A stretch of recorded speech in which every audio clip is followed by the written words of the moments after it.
Hello, we are here in Memphis for FreedomFest 2023, and we are here with David Sinclair. Hi David, how are you today? Just fine, it's very nice to meet you. Very nice to meet you as well. Thank you for speaking with us today. Thank you for having me. What brings you to FreedomFest? So I'm the founder and CEO of For Freedom Mobile. We are a digital freedom focused mobile service provider, and what that means is we help you to be able to use your mobile phone without getting tracked, without getting hacked, and basically stop all the data collection that happens every day. Okay, great. Oh, and I recall actually speaking with some of your colleagues the other day. Oh, yes. Okay, great. Yes, so they told me a little bit about it. Oh, excellent. Great. Excellent. Glad to hear it. Okay, excellent. So we're here today to talk about how to achieve human flourishing in our society. And our foundation is called the Foundation for Harmony and Prosperity, and that's what we want to achieve, a more harmonious and prosperous society for all. Yep. And so to start off, we like to refer to what we have here as a values quadrant.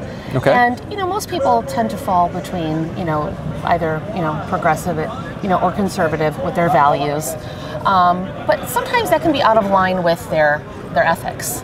Right. And what we're trying to do is close that gap and try to help people align their values with their ethics by focusing on human respect. And we're going to get into that a little bit more in the conversation. Yeah, that'd be great. All right.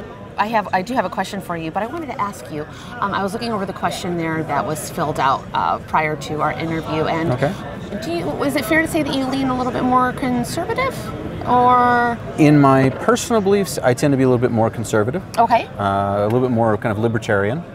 I kind of believe everybody has the right to think what they want to think. I was always taught by my dad, one of the greatest things in America is everyone has the right to be wrong. Okay. So, and by the way, you have the right to change your mind. That's true. And that's not always true. My background, I've spent most of the last 30 years living in some of the most authoritarian countries on earth. So I worked in Russia, Saudi Arabia, Myanmar, China. I've been to all these countries, and I've seen how authoritarian regimes can collude with tech companies and mobile operators to really control and manipulate the population through limiting access to information, limiting free speech, limiting freedom of movement, limiting freedom of money, your ability to spend your money how you want to. And I'm a big believer in what I think of as digital freedom, which is really about making sure people have the ability to get access to all of the information. If you look at what's happening in America today, personally I believe Google and social media are some of the biggest threats to democracy in America today. And why is that? Well, this goes directly to the point of what you guys are talking about. They limit people's access to information. They create an echo chamber that you're in, so you don't have the whole story. Well, what happens when you live in an echo chamber? Well, let's say I get one set of facts about an event, you get another set of facts about that event. We're never going to be able to reach a compromise. We're never going to be able to understand each other's point of view because we don't have the same information inputs. When you go to a party and you meet somebody for the first time, what's the first thing you do? You try to find areas of commonality. Say, hi, where are you from? Who are your friends? Who are your relatives? Oh, I know your cousin. And you find those common points. What you're doing is you're establishing a foundation of trust. Once you've established that foundation of trust, then you can start exploring other topics that may be a little more controversial, politics, religion, whatever. But because you have that foundation of trust, you can always say, okay, we can agree to disagree, right? And go back and still be friends. Unfortunately, what we see happening online is people jump right into the issues without establishing those commonalities, establishing that foundation of trust, and the flamethrowers come out, right? They just start, shooting off, bombs and flames at each other online, and they're just butting heads, and there's no way to reach a compromise in that type of environment. So to truly understand somebody, it's not just listening to them, you also have to understand what's the information inputs they got in terms of how they got there.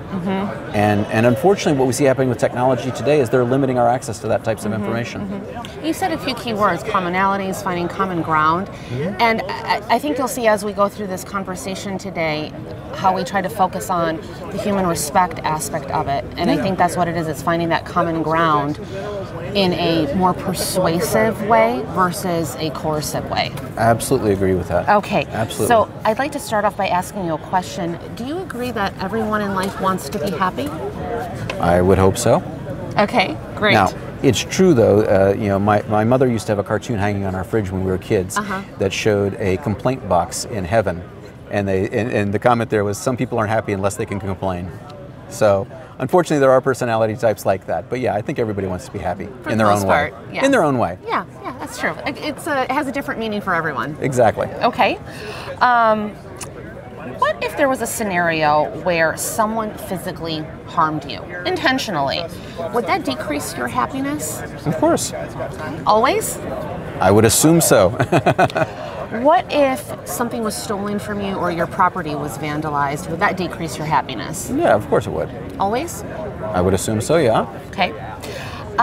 Do you think that other people feel the same way that you do? That if they had those experiences of physical harm or vandalism or theft, that they would also feel unhappy? I would think so, yes. Okay. So there's an example of a commonality. Right. Okay. So what I want to do is, for a moment, I just want us to pause and think about what a principle is. Because we have a principle here, and we're going to talk in a moment about the principle of human respect. Okay. When we think of a principle in nature, for example, there's a cause and effect principle. And what we always like to use as an example is the principle of gravity. Right. As we know, for example, what goes up must come down. Right. And we can pretty much predict that 100% of the time. We know what the outcome is going to be. Right.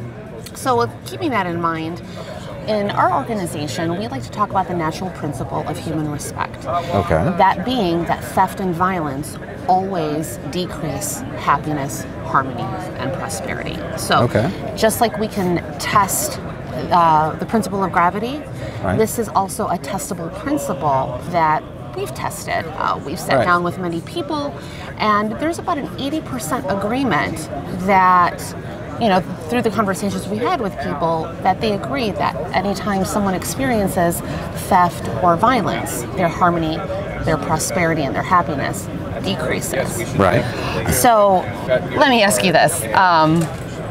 Did you steal or use any sort of violence to get what you want out of life? No. And of course, we know what the consequences of that, We know what the consequences should be. Yes, absolutely. Yeah. Where I've lived in certain countries, there aren't those types of consequences, but yes, we know what the consequences should be. Okay, great. Okay, so now what I want to do is I kind of want to start maybe talking about, this portion of our quadrant. Right.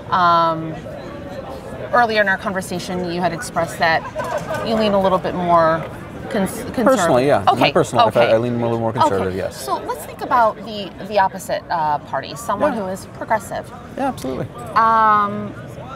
Let's think about, is there a specific issue in mind that they may be opposing onto you, or someone who has the same values as you that you may disagree with?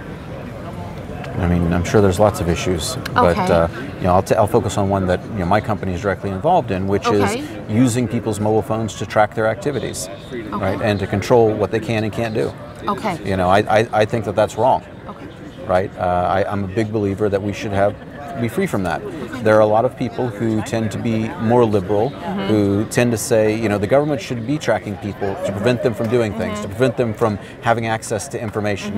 Trump should be banned from this social media campaign, or this issue shouldn't be talked about in this way. People shouldn't be able to express concerns with what their children are being taught in school. So from what I'm hearing, it sounds like our freedom of speech. Freedom of speech, freedom to share, freedom of information, freedom to share what's going on with our government. Freedom of movement is another one. The CDC collecting our movements during COVID, that's kind of scary when you think about it, right? To evaluate, are we following their guidelines or not? And what's going to happen to us if we don't? Well, we saw what happened in Australia. People got thrown in jail, and then freedom of money. If you look what happened in Canada, a liberal democracy in Canada with the truckers' strike, people's bank accounts got frozen. Yes.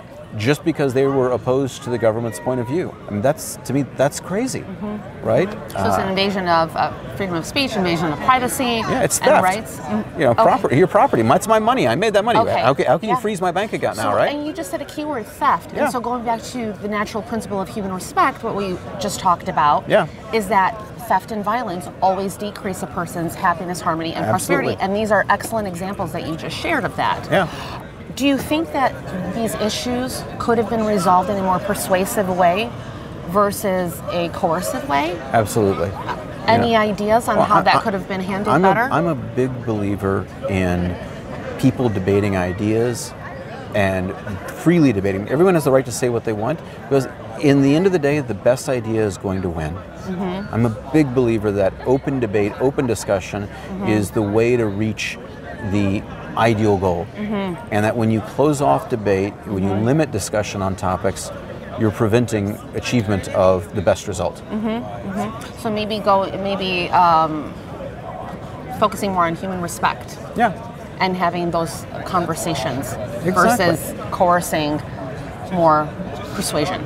Yeah, it's about allowing people to say their piece, allowing people the opportunity to think things through, and by the way, allowing people the opportunity to change their mind and to learn and to grow and evolve. Okay.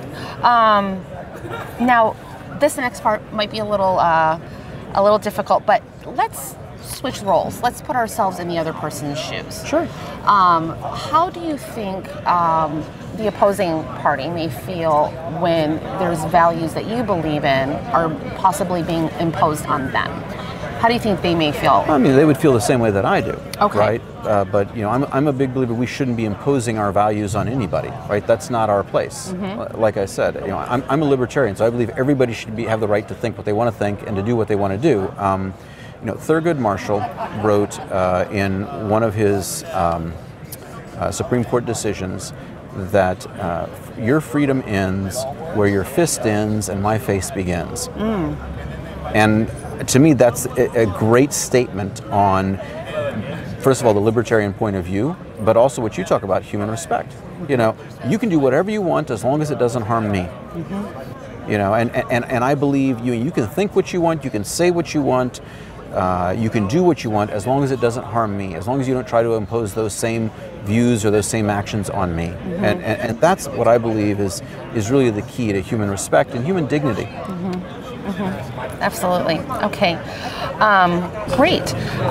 So now that we've talked a little bit about human respect, and you've shared a lot of insightful thoughts, with me, moving forward after our conversation today, is there a way where you could practice, human respect, maybe with, your organization or in your personal life, maybe a little differently than you did today? I would like to believe that our organization is very much focused on human respect. Okay. Allowing people the opportunity to do what they want to do and not have to worry about being tracked by tech companies and mobile operators and the government, allowing people to believe what they want to believe, but also limiting the ability of individuals and organizations to enforce their own beliefs on those people that are our subscribers. I look forward to learning more about your organization. I really do. Well, great. Thank you. Okay. Well, thank you so much for taking the time to speak with us today. It really was a pleasure speaking with you. Thank you very much. It was very nice to speak with you as well. Thank you so much. All right, you take care. You as well.